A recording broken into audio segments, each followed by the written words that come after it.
Hola a todos y todas, esta clase es sobre el sistema respiratorio. Vamos a comenzar con sus funciones.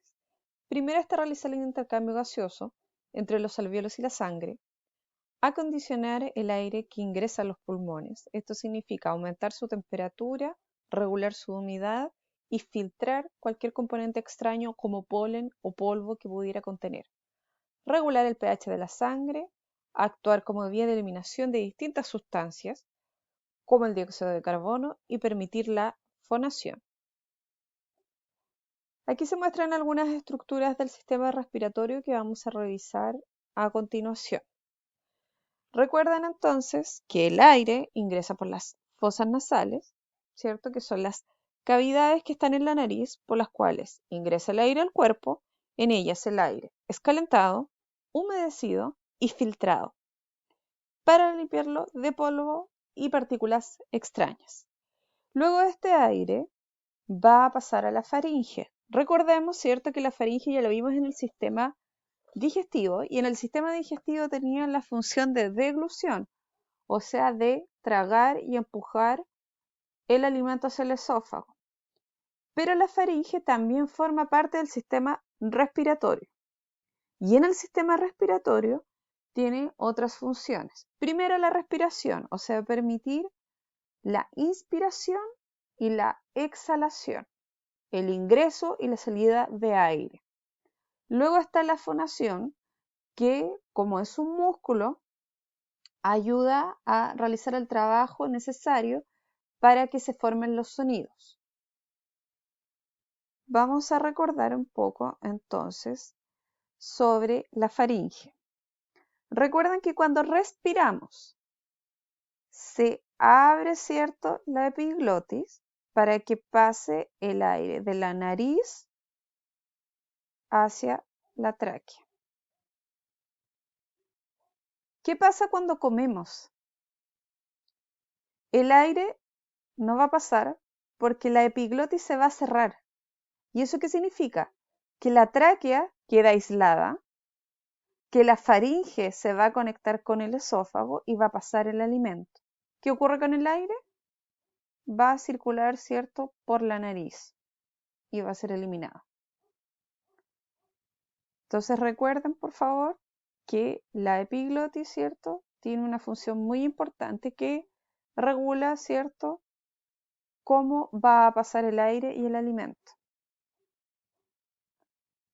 Ahora, ¿qué pasa con la laringe? La laringe es un conducto respiratorio que en esta fotografía se muestra coloreada con azul. Este conducto respiratorio está formado por cartílago, músculo y algunos de los cuales forman las cuerdas vocales. Recuerden entonces que esta laringe es cuando yo toco mi cuello y siento que vibra, es la parte superior. Y esta laringe, por la parte de arriba, ¿cierto?, está protegida o resguardada por la epiglotis que acabamos de ver.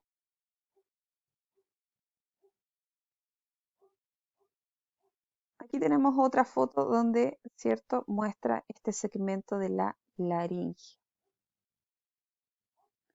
Recuerden entonces que es muy importante la laringe para realizar la fonación, o sea, la formación de palabras. Las cuerdas vocales vibran cuando pasa aire a través de ellas. Entonces, los pliegues vocales, conocidos como cuerdas vocales, son dos pliegues de mucosa que proyectan dentro de la luz de la laringe. Cuando uno la ve por arriba de la laringe, si ustedes buscan videos o fotografías de ella, van a ver, ¿cierto?, como dos repliegues que vibran. Después, ¿qué va a pasar con el aire? Va a pasar a la tráquea, que estas son la fotografía que muestra acá, donde muestra el cartílago de la tráquea. Este conducto, ¿cierto?, que uno toca en la base del cuello, es un conducto que lleva aire hasta los bronquios. Los cartílagos están en forma de C y evitan que se cierre cuando fluye aire o cuando pasa alimento por el esófago que está detrás. Aquí no mostré el esófago para no confundirlos, pero esta es la parte de adelante. Acá está su esternón, que se tocan en el pecho, ¿cierto? que es el hueso duro, las costillas van a estar a los lados y detrás de la tráquea está el esófago. A veces cuando comen de forma muy apresurada y sienten que se atoran, es porque el esófago está ocupando parte del espacio de la tráquea y no deja pasar el aire. Y eso es lo que provoca el hipo. Como pueden ver, esta tráquea, ¿cierto?, se divide en bronquios.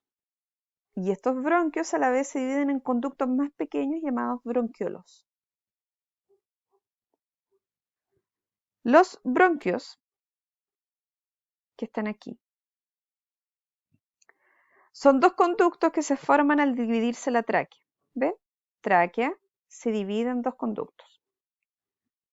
Cada uno de ellos ingresa a un pulmón donde se dividen en conductos más pequeños llamados bronquiolos.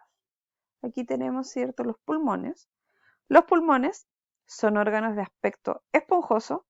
Cada uno de ellos contiene alrededor de 150 millones de alvéolos, en los cuales ocurre el intercambio de gases. Veamos sobre los alvéolos. Entonces, acá tenemos los pulmones, ¿cierto? Y aquí tenemos una fotografía ampliada de los alvéolos. Los alvéolos son una estructura de forma de saco, llenas de aire que se agrupan en el extremo de los bronquiolos, más pequeños. Están rodeados por delgados vasos sanguíneos con los que intercambian gases respiratorios. ¿Cuáles son? Oxígeno y dióxido de carbono. Entonces, cuando nosotros respiramos, el oxígeno va a pasar al flujo sanguíneo y va a llegar a todas las células del cuerpo. Y cuando llegan los productos de desecho, a través, ¿cierto?, de los vasos sanguíneos, ese dióxido de carbono va a pasar a los alvéolos y se va a eliminar en la exhalación. Veamos un poco más de detalle del intercambio gaseoso. La estructura que se encarga de realizar el intercambio gaseoso y el dióxido de carbono son los alvéolos, que podemos ver aquí. Estos alvéolos están formados por una capa muy fina de tejido. Eso facilita la entrada y salida de gases respiratorios. Primero, el oxígeno presente en el aire inspirado traspasa la pared de los alvéolos, pasa a la sangre de los capilares que lo rodea y es transportado a todas las células del cuerpo. Y segundo, el dióxido de carbono es desechado por las células, pasa desde la sangre a los alvéolos para ser expulsado por los pulmones a través de la expiración, como se muestra aquí. Recuerden que la molécula que transporta el oxígeno en la sangre es la hemoglobina. Movimientos respiratorios o ventilación pulmonar. Está compuesto por dos procesos: inhalación o inspiración, exhalación o expiración. Veamos qué ocurre con la inhalación. Entra el aire y por supuesto la cavidad torácica se tiene que abrir o expandir para que aumente el espacio donde se va a almacenar el aire. ¿Qué ocurre con el diafragma? Se contrae y baja. Este músculo está bajo los pulmones. Cuando ocurre la exhalación, el aire sale, los músculos se relajan, los pulmones se contraen y la caja torácica disminuye su espacio. Y el diafragma se relaja, por lo tanto, sube. Aquí tenemos, ¿cierto?, otro esquema que representa lo mismo. Entra el aire, la caja torácica se expande, el diafragma, ¿cierto?, baja, aumentando el volumen que tiene, ¿cierto?, la caja torácica. La inspiración es un proceso activo. La expiración, sale el aire, disminuye, ¿cierto?, el espacio que hay en la caja torácica, sube el diafragma, por lo tanto el volumen torácico disminuye. La expiración es un proceso pasivo. ¿Qué efectos tiene el consumo de cigarrillos, ¿cierto?, en el sistema respiratorio? Bueno, en primer lugar, esta fotografía que se muestra, tenemos pulmones sanos de una persona que no fuma, un fumador pasivo y un fumador activo. Esta sustancia que ustedes ven en las paredes de los alvéolos que queda impregnada y no se puede sacar, no se puede remover, es el alquitrán, que se pega a las paredes de los alvéolos.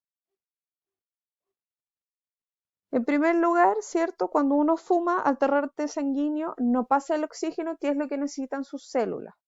Pasan los componentes tóxicos que contiene el cigarro. Y eso provoca que el funcionamiento celular no sea adecuado.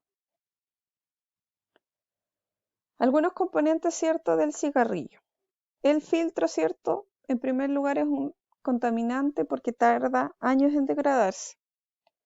No retiene todas las sustancias tóxicas, entonces se fuman todas las sustancias tóxicas que tiene el cigarro, como el monóxido de carbono, que cuando se une a la hemoglobina, que recuerden que esta molécula era la que transportaba oxígeno.